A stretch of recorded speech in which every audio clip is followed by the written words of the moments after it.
irmão era visitante, o irmão era de casa, né? Aqui outras vezes, sempre aqui conosco. A palavra do João, Deus abençoe. O Jean também, a família, o Juninho, a família. Bênção. Aí nosso esposa Maria de volta. Já está lá na posição de Tiago, lá atrás, ó. Como diz o vereador, está ali como ponto da mesa do Tiago. Nós estamos felizes aí com nossos irmãos que estão conosco nessa noite.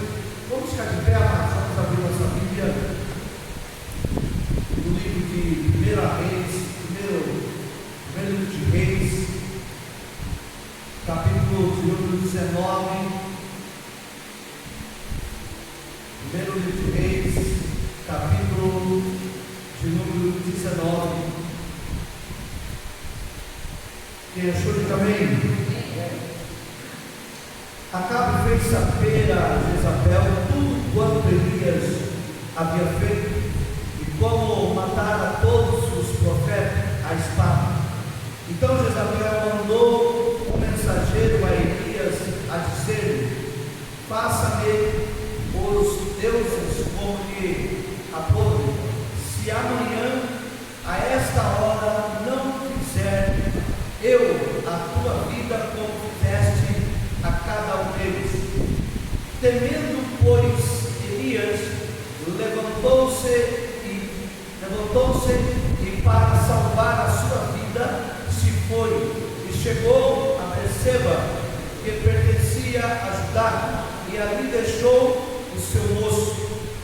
Ele mesmo, porém, se foi ao deserto, caminho de um dia, e veio-se, assentou debaixo e pediu para si a morte, e disse: basta, toma agora ao Senhor a minha alma, pois não sou melhor do que meus pais.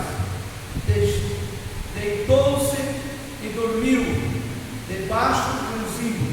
Eis que um anjo o tocou e lhe disse: levanta-te e come.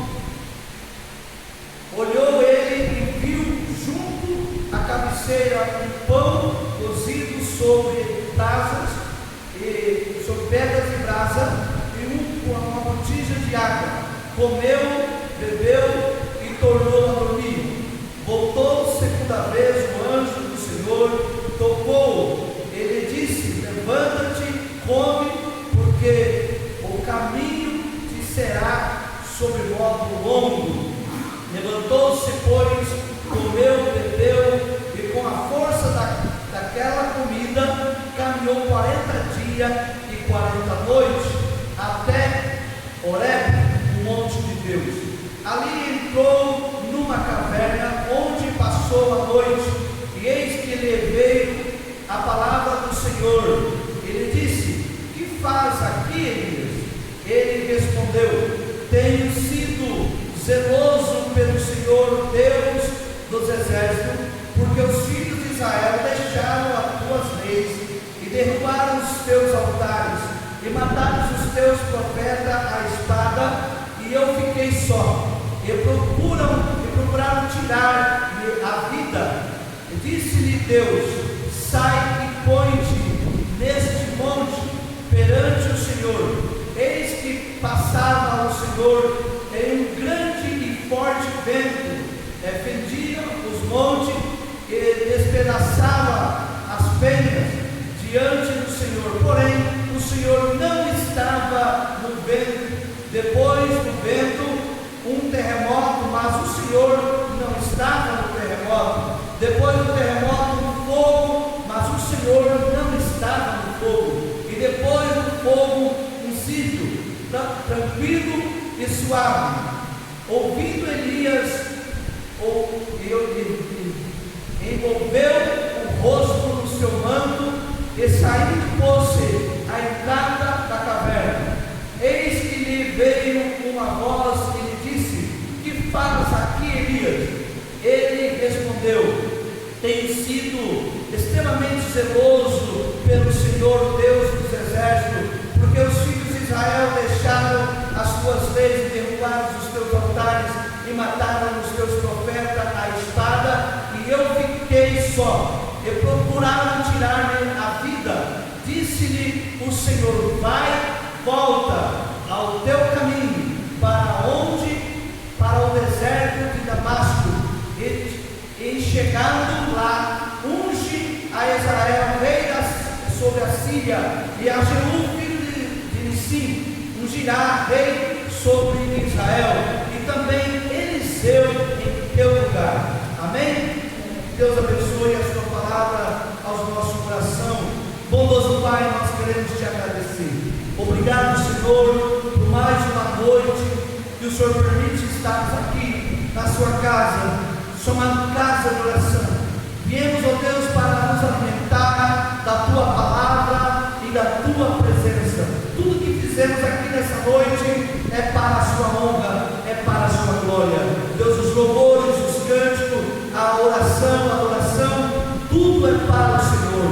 Agora, Pai, abre os nossos olhos espirituais e nossos ouvidos, Senhor, para que possamos, ó Pai, ouvir a tua voz e ver a tua glória, em nome de Jesus. Ajuda na ministração da tua poderosa palavra, e que o teu Espírito seja o nosso ajudador. Traga a explicação e a revelação, Deus, da tua palavra, para que a fé dos meus irmãos não esteja apoiada no nosso próprio conhecimento, mas que a fé de cada um esteja apoiada no poder da tua palavra. Assim nós oramos, agradecido, em nome de Jesus. Amém. Glórias a Deus. Podia sentar. Já estava sentado? Glória a Deus. Amém. Irmãos, quero trazer uma palavra no coração da igreja. Eu tinha falado que provavelmente eu pregaria hoje sobre o texto de João capítulo 2, o novo vinho novo.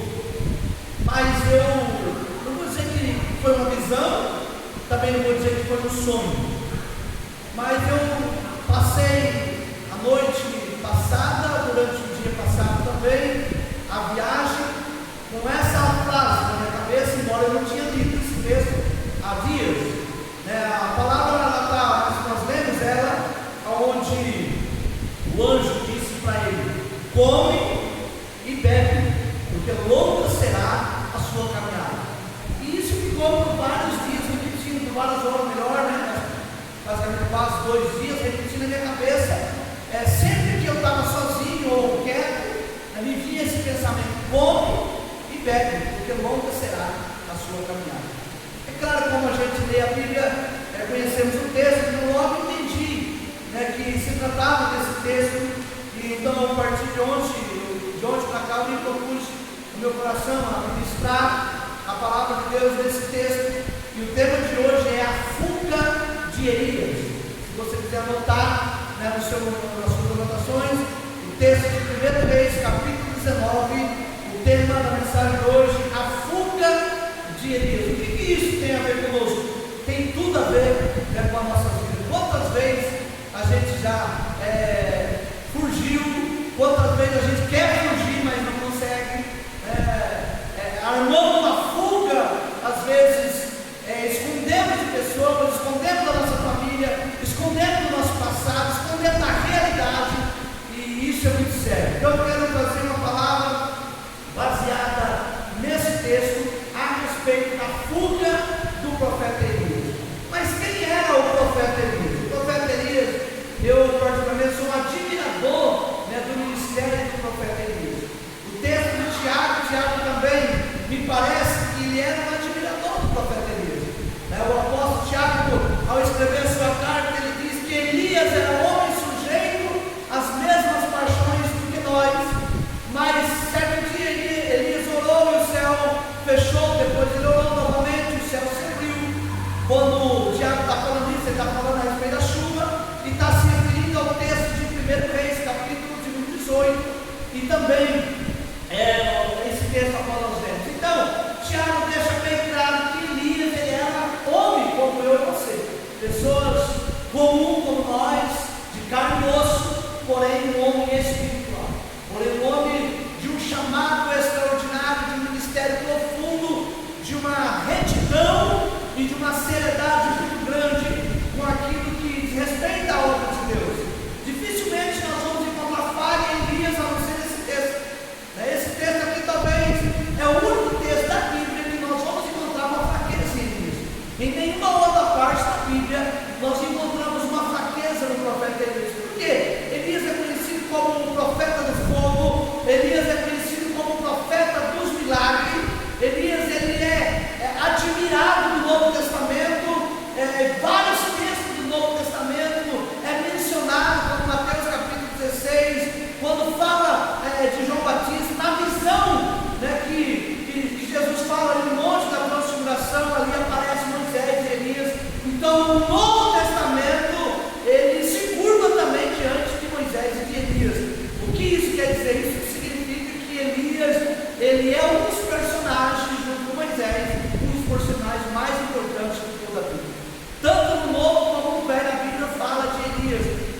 era um homem como nós, de carne e osso.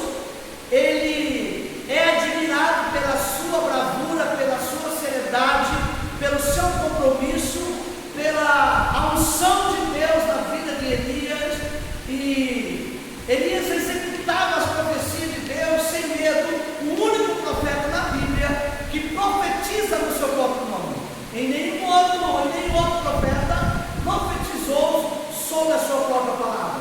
A maioria dos profetas usava a expressão assim diz o Senhor, ou o Senhor mandou nos dizer. Mas o profeta Elias, ele diz sobre a minha palavra. Ou seja, Elias, ele não usou essa expressão, ele não se apoiou nessa expressão assim diz o Senhor. Mas ele está dizendo, vocês podem acreditar, segundo a minha palavra, aquilo que eu estou dizendo, dentro de 3 anos e meio não haverá chuva. E depois de 3 anos e meio, Elias volta e profetiza. Agora, na segunda vez, ele usa a expressão assim diz o Senhor. Ou seja, é raro nós encontrar pessoas com esse tipo de coragem de dizer na sua própria palavra aquilo que eu estou dizendo. Como o apóstolo Paulo, ele diz: olha, sejam meus imitadores, porque eu estou imitando a Cristo. E mais ou menos essa ideia. Paulo está dizendo: pode fazer o que eu faço, porque aquilo que eu estou fazendo, eu estou imitando a Jesus, eu estou imitando a Cristo. E Elias é bem parecido essa ideia de Elias profetizar segundo a sua palavra. Elias está dizendo: vocês podem confiar na minha mensagem, porque a minha mensagem ela é digna de confiança. Amém? Elias, ele também tinha uma escola de profeta, e por isso Elias ganhou respeito no cenário daquela época, porque ele tinha uma escola de profeta, ensinava a respeito da palavra de Deus, ensinava a profetizar e a operar sinais, prodígios e maravilhas. Ele ganhou fama e sucesso, embora a Bíblia não fala disso, que ele ganhou fama e sucesso, mas para nós hoje, Elias era um homem de muita fama e de muito sucesso. Mas Elias, certa feita, depois dele profetizar aqueles 3 anos de seca em Israel, a Bíblia vai dizer que o povo de Israel, todas as suas colheitas que eles tinham com sucesso, eles atribuíam aquelas grandes colheitas, anos de fartura, eles atribuíam a Baal, e por isso a ira de Deus se voltou contra a nação de Israel, e Deus mandou que Elias então profetizasse a primeira vez sobre a nação, que haveria um tempo de juízo, um tempo de seca, e Elias foi no livro de 1 Reis, capítulo 17, Elias profetiza, e ele diz: olha, não haverá chuva durante 3 anos e meio. E não houve chuva, 3 anos e meio de seca. Depois Elias profetizou que haveria chuva, e novamente a chuva veio e regou a terra. E então a palavra de Elias, a palavra de Deus na boca de Elias se cumpriu.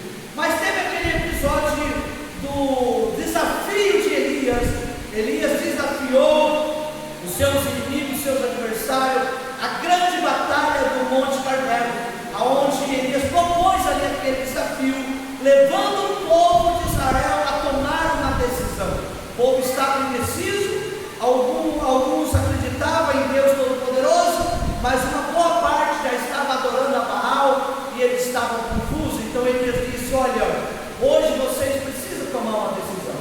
Se Baal é Deus, então vocês servem a Baal, mas se o Senhor é Deus, então vocês devem seguir ao Senhor. E ele propôs aquele desafio, pegou um cordeiro, trouxe aquele animal, matou aquele animal e colocou sobre a lenha, sobre o altar, e disse: olha, vocês vão pegar um novilho, eu vou pegar um novilho, e primeiro vocês oram, o Deus que responder por meio de fogo, esse é Deus, e esse cada um de nós vamos seguir.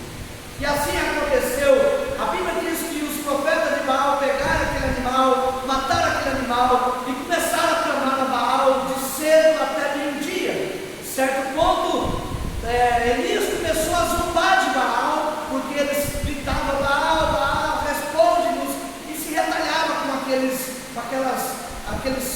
pedaços de gilete, aquele chicote, se batendo, se mutilando e clamando a Baal, e Baal não respondia, e eles gritavam. Então Elias começou a zombar deles e disse: olha, grita mais alto, talvez Baal esteja viajando ou esteja dormindo, porque ele não está te respondendo. E eles clamaram até meio-dia. Elias disse: agora é a minha vez. Primeiro Elias pegou 12 pedras polidas do rio, e então restaurou ali o altar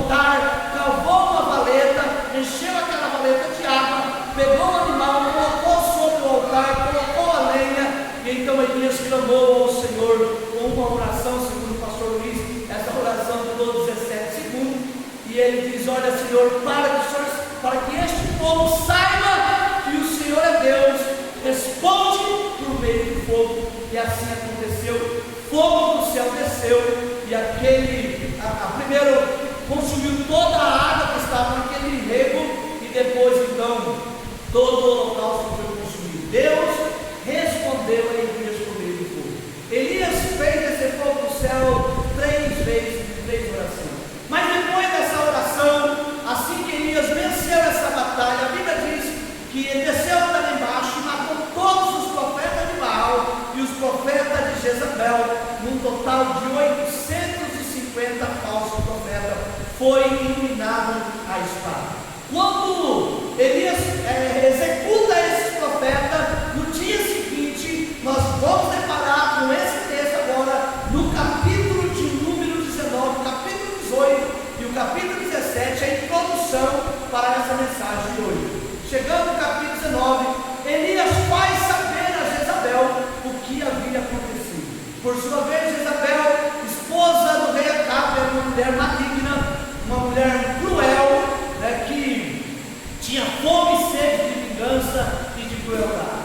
Antigamente, o pessoal atribuía muito assim pecados de Jezabel a pecados de prostituição, mas na realidade não tem nada a ver uma coisa com a outra. Jezabel, ela é conhecida na Bíblia como uma mulher má, uma mulher perversa, uma mulher sanguinária, e por manipular também as ideias e a cabeça do seu esposo Acabe, por se tratar de ser uma mulher pagã, então ela corrompeu o coração de Acabe, que fez com que muitas decisões do rei Acabe fossem distorcidas, a ponto do rei Acabe se tornar um dos piores reis de Israel da história de Israel. Agora Jezabel, ela fica furiosa com aquilo que aconteceu com os seus profetas, e ela manda mensageiro até o profeta Elias, e ela diz: olha, até amanhã, nesse mesmo horário de hoje, o profeta Elias será morto, e aquilo que aconteceu com os meus profetas, com os profetas de Baal, acontecerá com ele. Provavelmente, como eles tinham o hábito de dizer, os cães vão comer os seus restos. Então, ela declarou vingança contra Elias, e declarou que Elias seria morto por aquilo que Elias tinha feito. Aqui começa uma das histórias mais intrigantes de toda a Bíblia. Elias, um homem corajoso, um homem de Deus, um homem de fé, um homem que tinha tanta capacidade de intimidade com Deus. Agora nós vamos encontrar no verso 3 a seguinte expressão, no verso 3 do capítulo 19: temendo, pois, Elias. A palavra aqui é de temendo, pois, Elias. Elias teve medo de Jezabel. Quando a gente fala Elias teve medo de uma mulher, eu não gosto de usar muito essa expressão, porque dá a ideia de diminuição, parece que aqui está diminuindo quando os pregadores usam essa expressão. Elias matou tantos profetas, fez isso e aquilo, e ficou com medo de uma mulher. Como se uma mulher fosse menos que um homem. Então eu não gosto muito de usar essa ideia. Mas Elias teve medo daquela nova situação, se ele já tinha matado aqueles 850 profetas, se Elias conhecia Deus, se Elias sabia quem era Deus, então por que Elias teve medo? Lembra que Tiago disse? Elias era homem sujeito às mesmas paixões que nós. Primeira coisa que aprendemos que nós muitas vezes também temos medo. Qualquer um de nós temos medo. Elias ficou com medo. E o medo é uma das piores coisas que pode acontecer na nossa vida. O medo, ele é o inimigo número 1 da nossa vitória. O medo, ele nos conduz ao fracasso. O medo nos conduz à derrota. O medo, ele é algo que não pode fazer parte da sua vida. Por isso Jesus exortou os discípulos dizendo: não tenha medo. Em várias ocasiões, Jesus disse: por que temais, homens de pequena fé? Por que vocês estão com medo? Por que vocês estão tímidos? Essa expressão na Bíblia, no Novo Testamento, timidez, ela significa medo. Então, em muitas partes do Novo Testamento, Jesus corrigia os discípulos, dizia para eles não ter medo. Em nossa vida, amados, quando nós temos medo, nós deixamos de arriscar, nós deixamos de ir à frente, nós recuamos, nós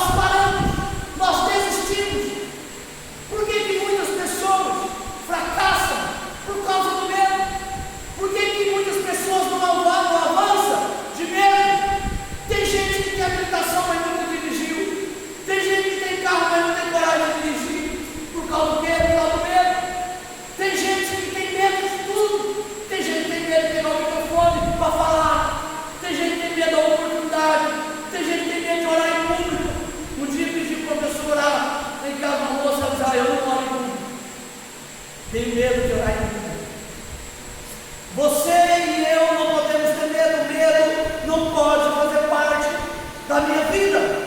Elias, um homem vitorioso, tinha acabado de ter uma vitória extraordinária. Agora o texto vai dizer, temendo Elias, teve medo daquilo que Jezabel disse, que ele seria morto. Esses dias eu vi um vídeo de um pastor Cláudio Duarte, que ele disse que o irmão foi pegar uma profecia para ele, e ele parou para escutar, e a irmã disse para ele, irmão, tem para dizer que o inimigo está furioso contra o senhor. Eu falei, irmão, dê uma nota para a irmã, ele está furioso com a senhora também. Ele fala que ele é engraçado, mas é verdade. Isso aí é profecia, irmão. Desde o dia que você nasceu, o diabo quer te destruir.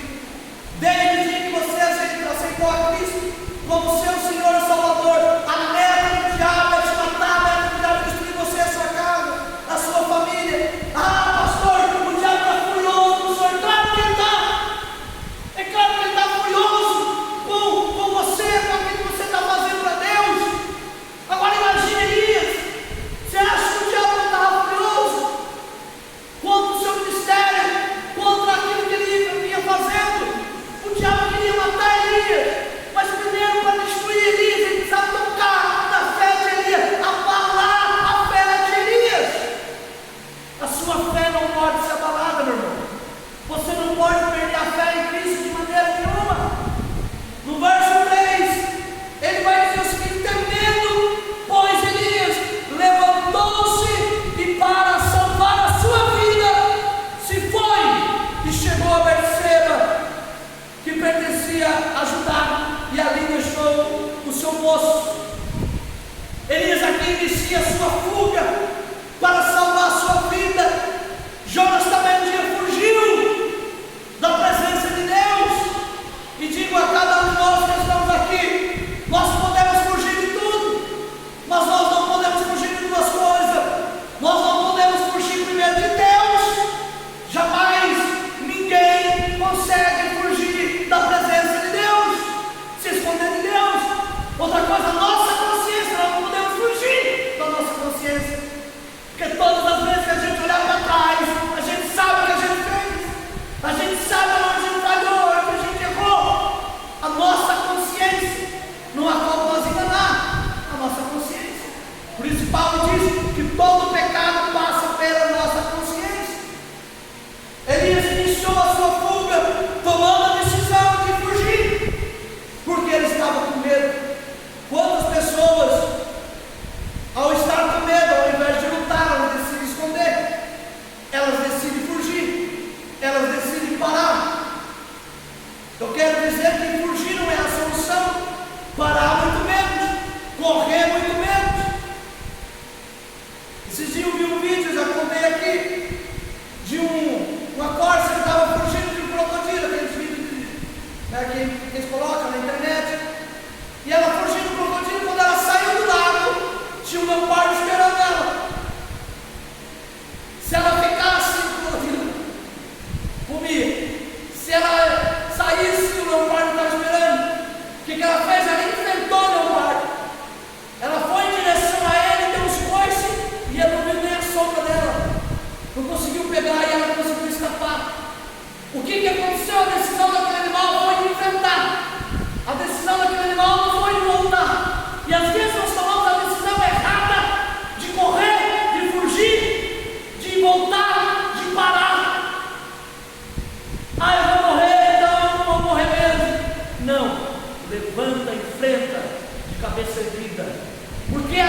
que fugir não é a melhor solução. O medo nos leva a fracassar cada vez mais. Dentro dessa nova teologia, conversava com a minha esposa que esse texto, principalmente no movimento coaching, eles usam esse texto para ensinar que Elias teve depressão. Mas eu não quero fazer uma crítica a essa nova teologia, mas quero fazer uma abordagem nesse texto, juntamente com os irmãos. E esse texto, tudo que acontece com Elias, é sintoma de pessoas que têm depressão. Quando uma pessoa está com depressão, ele quer fugir, ele quer ficar escondido, ele quer ficar sozinho, ele não quer falar com ninguém, ele não quer comer, ou quando a reação é ao contrário, ele quer só comer. Pessoas que se trancam, come no quarto até explodir. Depressão. Existem vários tipos de depressão. E aqui vai, algumas pessoas ensinam que o profeta Elias teve depressão. Mas o quadro de Elias, o quadro clínico de Elias, provavelmente qualquer psicólogo que analisar esse texto vai definir que Elias teve depressão. Mas por que Elias teve depressão? Porque ele estava com medo. Por que as pessoas ficam com depressão? Normalmente quando descobrem que está com doença grave. Fica deprimido. Quando acontece um problema na família, a perda de alguém na família, quando alguém descobre que está com doença rara, quando há uma separação, um rompimento no casamento. E são poucas as pessoas hoje, em 2024, que conseguem superar o momento de uma perda ou de uma separação ou de uma doença sem passar por esse processo da depressão. A depressão é a doença do século. A depressão é a doença que mais atinge, não no Brasil, mas no mundo inteiro hoje. Agora, se a gente voltar a mais de 3.500 anos atrás, Elias é apontado como um homem que teve depressão. Vamos ficar com a ideia que Elias teve depressão. Se Elias teve depressão, a gente analisando a vida de Elias, um homem forte, um homem valente, um homem de fé, um homem de Deus, mesmo assim ele passou por esse processo. Isso significa que Paulo está completamente correto quando ele diz que nós somos apenas vaso de barro. Amém? Sujeito, como diz Tiago, às mesmas fraquezas, às mesmas paixões. Então, o fato de você ser uma pessoa de Deus não te isenta de passar por um momento delicado de saúde, de enfermidade, não te isenta de provação, de luta, de adversidade, nada disso.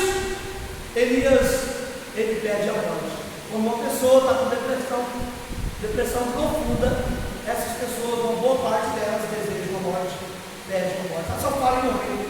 Eu aconselhei uma pessoa em 2003, em Cerqueira Serra, uma jovem de 16 anos, que estava 15 dias sem sair do quarto. O nome dela é Patrícia. E essa jovem, ela estava lá nessa ocorrência pastoral, estava eu e o pastor Valdinei, que na época era pastor, nós estávamos lá nessa visita, e oramos por ela no domingo, mais ou menos umas 2 horas da tarde, e ela não aceitava, se ganhava tudo, se machucava, e só falava em tirar a vida, que ia morrer, que queria morrer, porque para ela viver não tinha sentido, e Deus nos deu uma estratégia. E ela foi reagindo na quarta-feira, na outra semana, ela foi na igreja, no ponto de pregação nossa, e ali ela aceitou a Jesus. Pouco tempo depois ela se batizou, batizamos ela, o irmão dela, fizemos o casamento dos pais, que hoje são pastores da igreja da Assembleia de Deus. Quem se lembra disso aqui? Esse aqui é o Edson, o Luciano, os irmãos que eram da primeira igreja batista. Deus alcançou essa moça, ela tinha ministério, depois exerceu o ministério, mas a depressão estava levando ela a ficar louca. Ela começou a tomar remédio forte por causa da depressão e punhou na cabeça que ia morrer, o diabo punhou na cabeça dela, o medo, e esse medo foi encurralando e ela não queria mais viver. Mas o Senhor Jesus tem poder para curar, para libertar e para restaurar. Amém? Encerra essa parte da depressão. Elias, alguns dizem que ele teve depressão, mas a saída não é morrer. A saída não é fazer como algumas pessoas fazem, tomar remédio, tomar veneno, põe a corda no pescoço,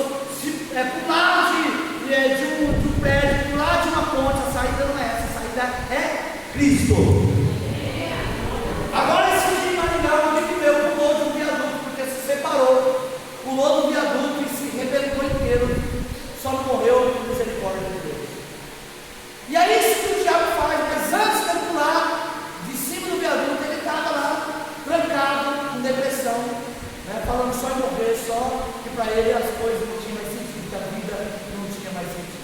Elias teve medo de Jezabel, decidiu fugir. Quando ele está no meio da sua fuga, debaixo dessa árvore, a Bíblia diz que Elias ali foi talvez o pior momento do seu ministério, aonde esse homem corajoso, esse homem de fé, ministério profundo, profeta do fogo, ele deseja a morte.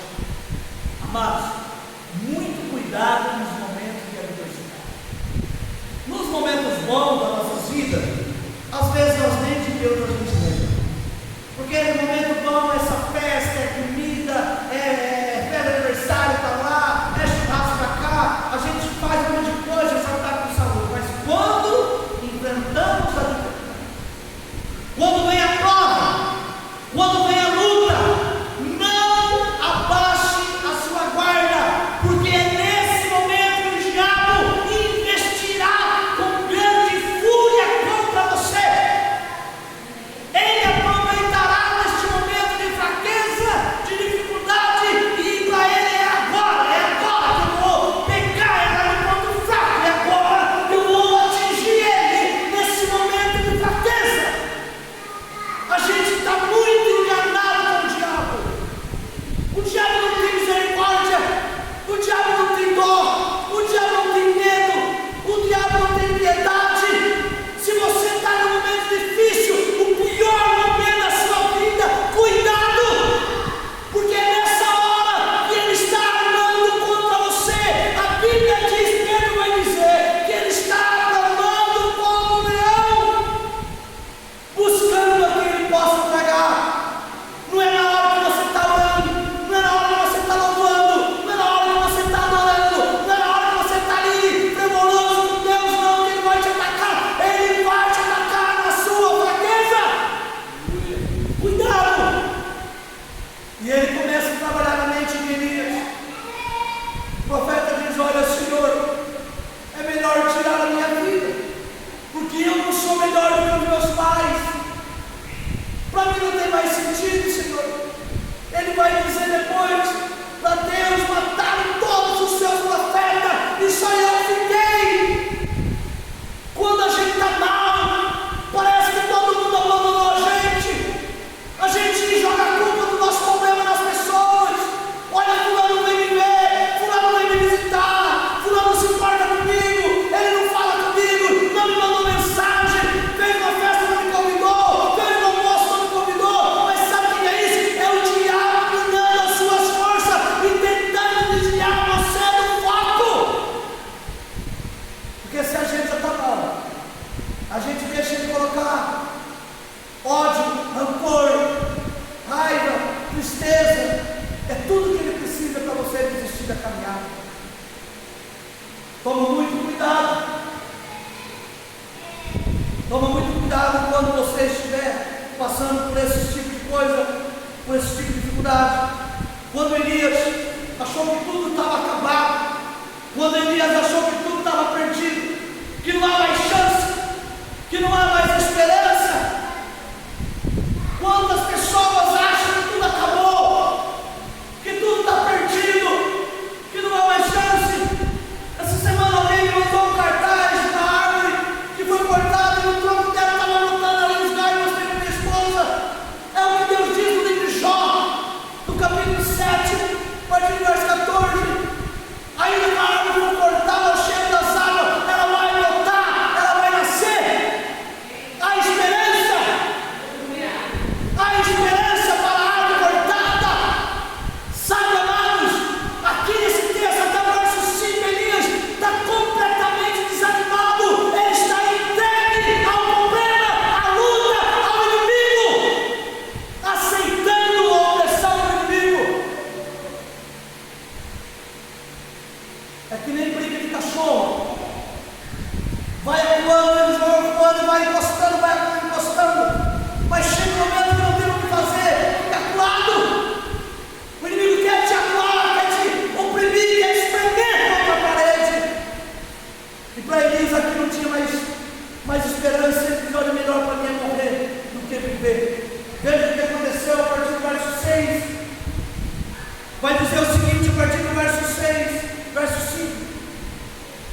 cozido sobre pedras e brasas, e uma botija de água. Comeu, bebeu e tornou a dormir.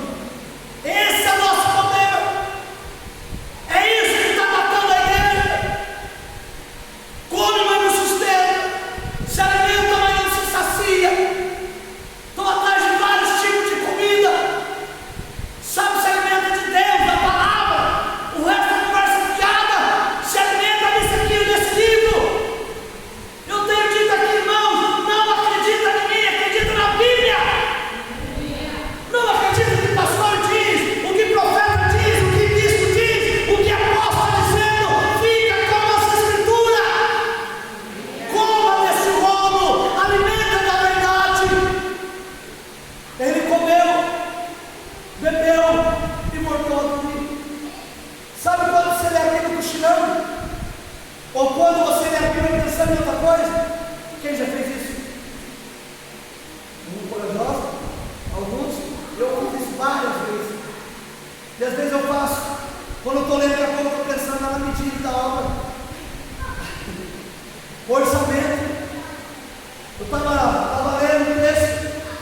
Essa semana eu estava lendo um texto, aí eu fiquei imaginando como eu ia resistir a mulher. Aí eu falei, meu Deus do céu, o que quer ver? O texto bíblico estava lendo o texto de Amós, fiquei pensando na mulher. Sabe o que é isso? Sutilmente ele, ou encardido, tentando tirar você do foco. Porque você vai ficar ali talvez algum segundo, alguma meia hora, 20 minutos, lendo, mas você não entendeu, porque você não prestou atenção. Você já prestou atenção que às vezes você está lendo, e aí você leu, poxa, onde eu estou? Aí você pode dar um verso 5. Aí você se engana, lê 10 versículos, põe a Bíblia lá. Mas dentro você não foi implementado, você não entendeu nada. Você só perdeu tempo. Tem gente na igreja que vem na igreja, escuta a palavra, mas entra por aqui e sai por aqui. Ele comeu, bebeu, ficou dormindo. O pior sono é o sono espiritual. O pior sono não é o sono físico, é o sono espiritual. Quando estamos dormindo de olho aberto, não queremos enxergar, os sinais estão aí, a guerra em Israel, fome em todo lugar, peste em todo lugar, Jesus está voltando. Mas aí a gente entra na brincadeira, porque embora tudo hoje é brincadeira, tudo é piada, é stand-up, a gente entra na brincadeira, a gente acha que não é tão sério assim, que ainda vai demorar mais 100 anos para Jesus voltar, porque estamos dormindo espiritualmente. Igreja, acorda! Vai validar o tema da conferência missionária, desperta porque dorme. Nós não podemos estar dormindo, alimentar de qualquer maneira e acordar com fome. Já teve dia que você acordou com fome, você comeu, aquela comidinha leve, acorda com a barriga roncando. Tem muitos que falaram, eu não gosto de dormir sem comer arroz e feijão. Porque eu gosto de comer coisa que sustenta na janta. Tem uns amigos nossos que trabalham perto do Luciano. Eles chegam às 6, 7 horas, 8, 7 e meia, 8 horas. Quando eu chego lá, então o barminho está perto, os dois comendo. Todo dia. Aí eu comecei, então almoçaram, estamos dando uns bocados, pastor, porque ele não entra dentro do dia. Agora, por que será que esses caras estão com fome 7 horas da noite? Porque às vezes na noite alimentou de um alimento que não sustentou. E na nossa vida espiritual nós precisamos de alimentar na verdade algo que sustenta. Amém? Algo que vai sustentar e que vai te proteger. Você vai ter força, você vai ter vigor. Verso 7. Voltou segunda vez o anjo. O anjo do Senhor tocou e lhe disse: levanta-te, come, porque o caminho te será sob modo longo. Pela segunda vez, come, bebe, porque longa será a sua caminhada. Come e bebe, porque longa será a sua caminhada aqui na terra.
segunda coisa.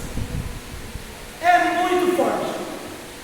O livro de Eclesiastes, Salomão, já no final da sua trajetória, já velho, ele escreve Eclesiastes. Depois de tudo que ele viveu, o homem mais rico, o homem mais sábio, o homem mais inteligente, ele diz: olha, tudo que uma pessoa pensasse em fazer, eu fiz. Tudo. Ninguém foi mais sábio que Salomão. Ninguém também foi mais rico que Salomão. Mulheres, teve fama, reinos. E aí Salomão vai dizer o seguinte: eu observei que a única coisa que serve, a única coisa que aproveita com o homem é comer e beber. Comer e beber, não é você morrer e comer não. Aí tá vamos comer 10 plantinhos. Não, não é isso não. Ele está dizendo que nós não vamos levar nada. Quando você come um pudim, irmão, como eu gosto do pudim. Quando você come um pudim, se saboreia o pudim, não é gostoso? Hã? E aquela carne assada suculenta. Você vai mastigando com calma, sem pressa. Não é, Luiz? Aquele sorvete, você saboreia, que coisa gostosa. Salomão, ele diz: tudo que eu só não estou lembrando qual é o caminho. De tudo que eu fiz, de tudo que eu vivi, o que eu entendi, que a única coisa que vale é o que valeu a pena. A única coisa que ele tirou proveito. Porque ele vai dizer que o resto é vaidade, as mulheres foi vaidade, a fama foi vaidade, a rainha de Sabá saiu do outro lado da terra para ver essa menina de Salomão. Vaidade, empregados, vaidade, tudo, aquele tanto de ouro, aquele tanto de cobre, aquele tanto de prata, vaidade, tudo é vaidade. Mas quando eu leio a Bíblia, eu não posso, irmão, ficar procurando texto para mim, me apoiar nele, não. Leia a Bíblia para você se exortar. Quando você estiver lendo ali um texto, que você sentir que aquele texto tem a ver com você, que está dando tapinha no seu rosto, e você está apanhando, continua lendo, leia de novo, porque é Deus cuidando de você, é Deus zelando por você. Um profeta de Deus disse através do anjo: come e bebe, porque longa é a sua caminhada. O que é que Deus diz para Josué? Medita nessa palavra, nesse livro, dia e noite, não desvia nem para a direita e nem para a esquerda, porque esta palavra te fará bem sucedido. O que fará o homem ser bem sucedido? Não é o seu preparo aqui na terra escolar, intelectual, não. O que fará você ser um homem bem sucedido é você não se desviar nem para a direita e nem para a esquerda. Foi a palavra que nós devemos no final do ano, na vida. Ser bem sucedido. Elias comeu, levantou e foi, entrou numa caverna. Pera que o tempo já acabou, já deu 9 horas. Vocês aguentam mais 10 minutos? Amém? Glória a Deus. Ele entrou numa caverna, se escondeu. Que coisa triste, que dói na alma. Alguém que se esconde, que não tem coragem de sair para fora para trabalhar, aos poucos não consegue levantar de manhã cedo. A esposa disse: vai trabalhar hoje, ele diz: hoje não, amanhã hoje não, e depois hoje não. E o diabo vai dando posse, vai oprimindo, e aquilo vai gerando uma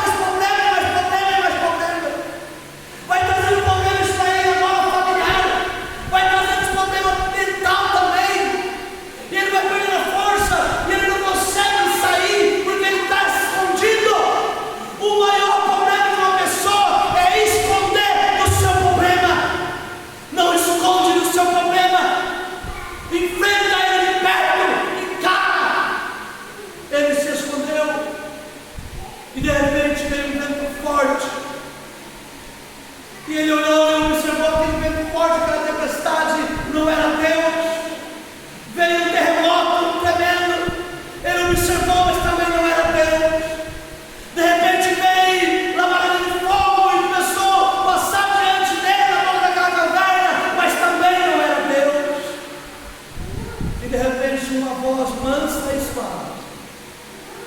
E Elias então entendeu que era Deus. Sabe, irmão, Deus não machuca. Deus não machuca. Essa ideia de Deus machucar, Ele não esmaga a cana quebrada e não apaga o pavio que fumega. Você já está arrebentado, você já está destruído, você já está sem força. Ele não tem prazer na sua dor, Ele não tem prazer no seu sofrimento. Então, quando aquela voz mansa e suave, Elias sai para fora, enrolado na sua manta, na sua capa, e Deus disse para ele: o que tu faz aqui?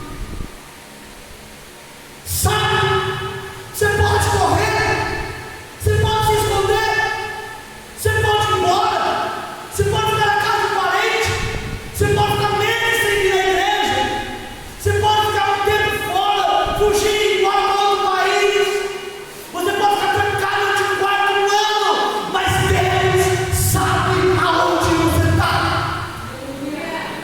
E no dia certo, na hora certa, Ele chega para mim, para você, e Ele diz: por que você está escondido?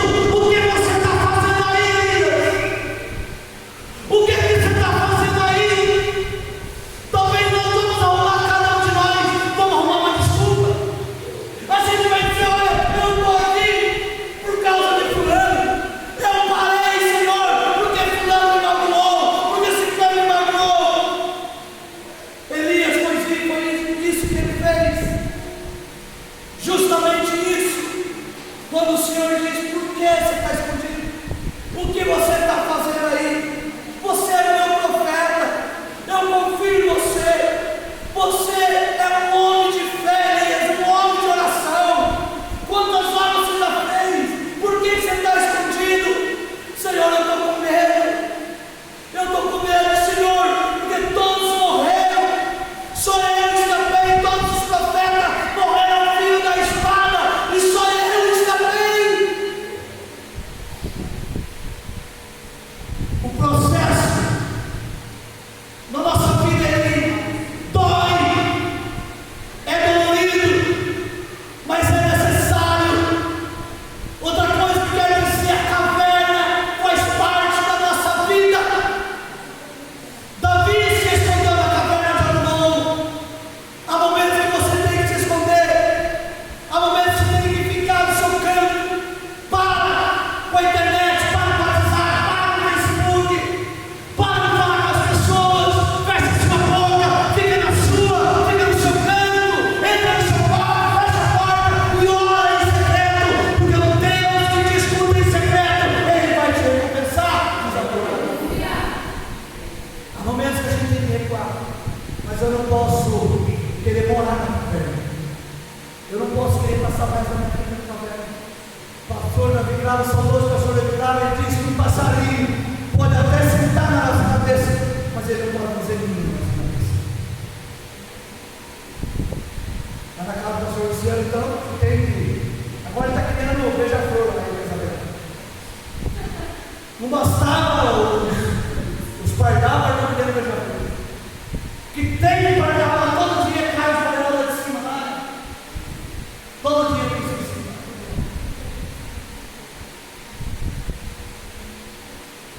O passarinho pode sentar na sua cabeça, significa que você está sujeito a sentar no seu ombro, na sua cabeça. Aí você encostar, fica aí, passarinho, fica aí.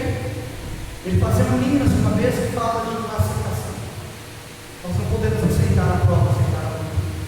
Nós não podemos nos conformar com as coisas deste mundo, mas nós temos que nos transformar pela renovação da nossa mente. Elias, quando ele faz esse discurso para Deus, de coitadinho, todos morreram, seus profetas foram mortos, só eu fiquei. Sabe o que Deus fez com ele? Deus disse para ele: Elias, levanta, sai daí, volta para o lugar.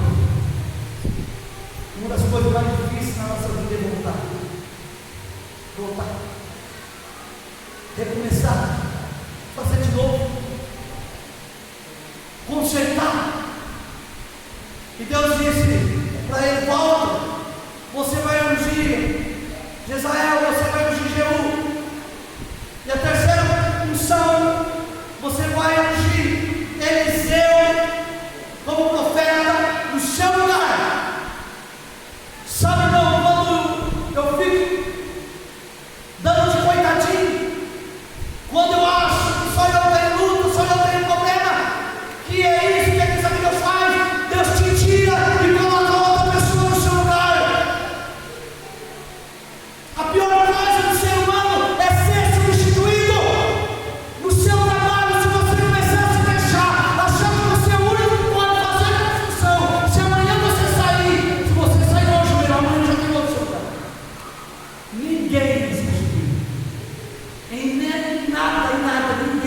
é insuficiente.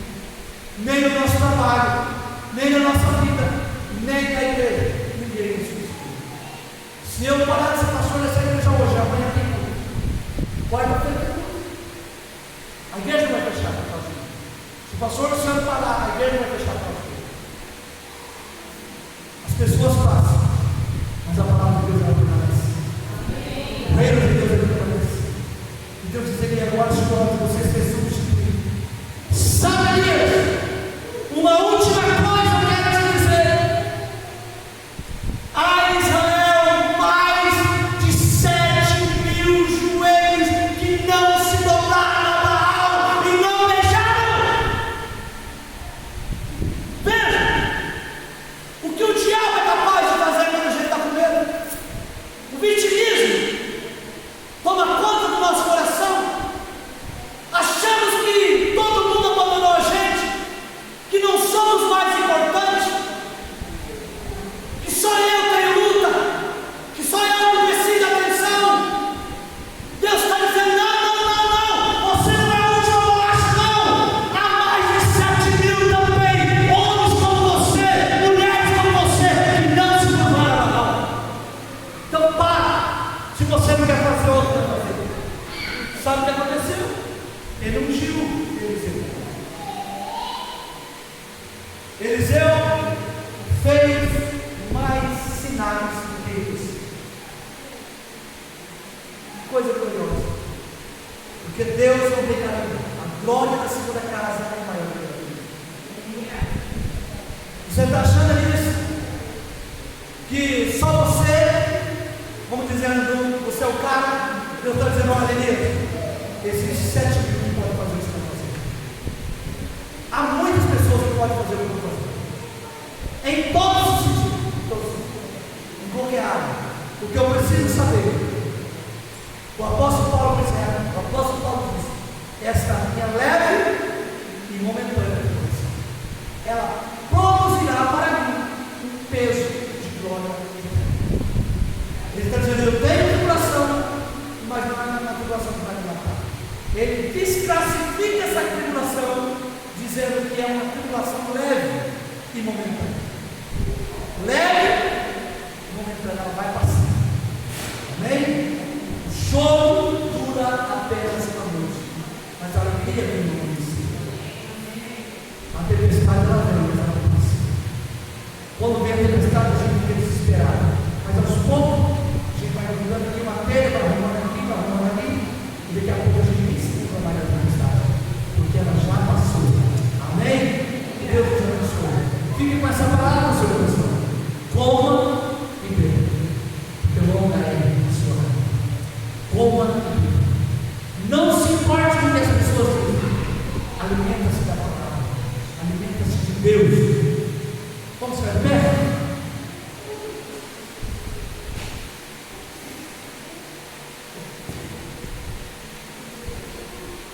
Aleluia! Oh! Glória! Glória a Deus!